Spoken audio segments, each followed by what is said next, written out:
খেয়ে দিয়ে আমরা টায়ার্ড হয়ে গেছি জানো তো, এত খাবার খাইয়েছে না। এই যে বসে আছে, নিজেও দেখো আচ্ছা আগেই দিয়েছি, শাশুড়ি মা যাওয়ার পরে এখন সব গুলতানি চলছে, খাওয়া দাওয়া হয়ে গেছে। সেগুলো তো সব দিয়েছি আমি। এত কে খাওয়ায় বলো, আমি মানে উঠতে পারছি না বাড়ি যাওয়ার জন্য। আমরা তখন থেকে বলছি উঠতে পারছি না না। গো, ওটা ফালতু কথা বলছে, ওটা ফালতু কথা। উঠতে পারছে না না, আমি বললাম রাত্রেবেলা একটু ডিমের ঝোল করি, ডিমের ঝোল আর হচ্ছে ডাল সেদ্ধ আর একটু মাটন, এই চিকেন আছে, ওই দিয়ে হয়ে যাবে রাত্রেবেলাটা। তো বলছে তো সব খাবে না, এখন দেখা যাক খায় কি খায় না। এত খাইয়েছে, এত খাওয়ার পরেও ওর স্বাদ মেটেনি। হ্যাঁ। আমার স্বাদ না মিটিল, আশা না ফুটিল। আচ্ছা, হাসতেও পাচ্ছি না। আর এখানে আমার বর্দি উপস্থিত হয়েছে। বর্দি একটু মুখটা দেখা। হেডমিস্ট্রেস, এই হেডমিস্ট্রেস, আমাদের বাড়ির হেডমিস্ট্রেস। হ্যাঁ, তার সময় ডান্ডা নিয়ে থাকার একটা অ্যাটিটিউড। আর পাশে তো কিছু নেই। আমরা বড়দি বলি ঠিকই, কিন্তু দিদি আমাদের সাথে মাই ডিয়ার, আর এই যে সবসময় আছে। এই যে আমাদের বড় জামাই, বর্দি বর্দা। হ্যাঁ বর্দির বর্দা। হ্যাঁ, একটা সিন তোমরা মিস করেছো, কারণ আমি তুলতে পারিনি, একা ছিলাম বলে। আজকে আমি বড় জামাইকে যা সম্মান দিয়েছি, জীবনে এরম সম্মান কোথাও পাইনি। কি বলো পরিমলদা? তাহলে বলো। সাষ্টাঙ্গে প্রণাম করেছি। হ্যাঁ, পেয়েছিস কি?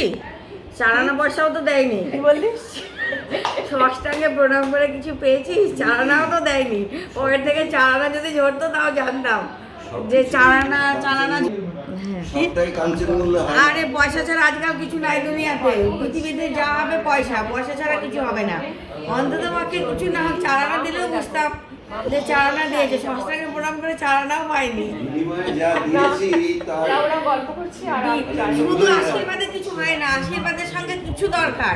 তাহলে তো ভগবানের কাছে ওই গিয়ে কিছু অন্তত পক্ষে দিতে হয়। পয়সাটা এই জন্মে ভোগ করবে, আর 7 জন্ম ধরে ভোগ করবে যা দিয়েছি।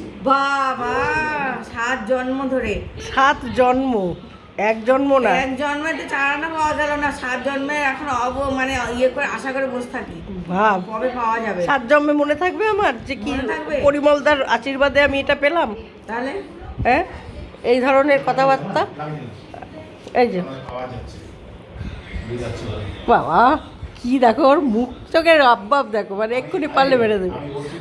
আমার এই দিদি কর্পোরেশনে চাকরি করে, ফলে ওর একটা সবসময় একটা ভারভার্তি ব্যাপার আছে, মানে বড়দিও আমাদের, বুঝলে তো।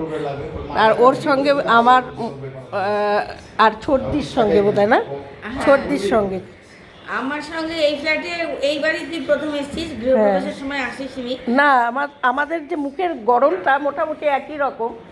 তুই বর্দি বলছি বিড়াল মুখ। কি বললে দেবাদা, কি বললে? বিড়াল মুখ। আমি বেড়াল মুখ, দেখেছো? বলো আমি আমরা বেড়াল মুখ। তোমরাই জানাও তো আমাদের বোনেদের দেখতে কেমন সব। যাই হোক, ও বাবা বিড়াল মুখ। আমাদের ঠিক আছে, চলো। এটা আমার